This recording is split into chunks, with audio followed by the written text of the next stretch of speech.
Hi, I'm Danielle Strickland. I'm really excited to be with you this weekend, at least in this form. I really had wished to be there in person, but thrilled to be able to chat with you nonetheless.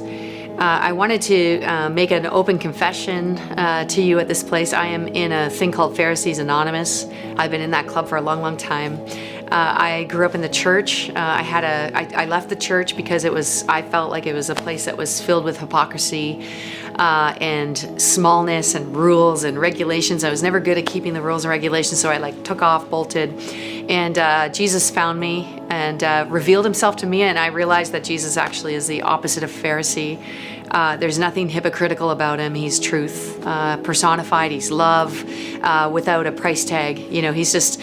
And I fell in love with him. I mean, literally, when I encountered Jesus for who he truly was, the lights went on in my life. I realized, holy cow, I'm wasting my life on things that don't matter.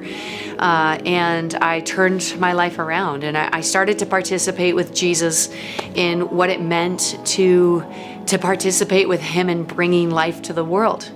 And I remember one of the first encounters I had one of the first things I did after I got saved and out of a treatment center for a drug addiction was I went to Africa on a mission trip during a famine and watched people die for lack of food. And very shortly after that, I started working with street kids who were selling themselves on the streets of downtown Toronto in Canada for something to eat or a place to stay for the night.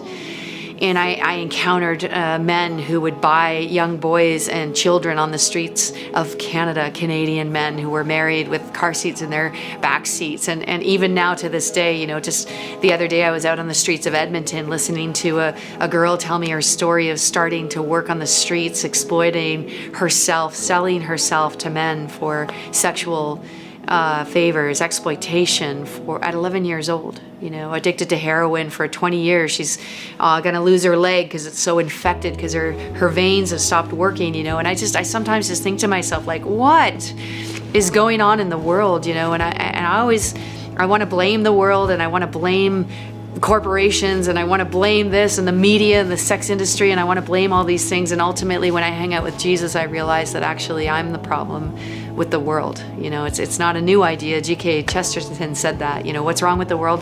I am. That's what's wrong with the world. Because right in the very deepest place of me is this Pharisee, is this hypocrite, is this person who wants to change the world but can't even get up early or go out late to tell people, or can't even go bother finding my way to find out where my clothes were made and what little kids are enslaved to make them, and or even bother finding out that the porn that I'm watching and enslaved to and participating in is actually driving an industry that's enslaving more people on the earth today that have ever been enslaved in history. I mean, the Pharisees, me, I'm the problem with the world. And ultimately, I want to tell you that there's a club.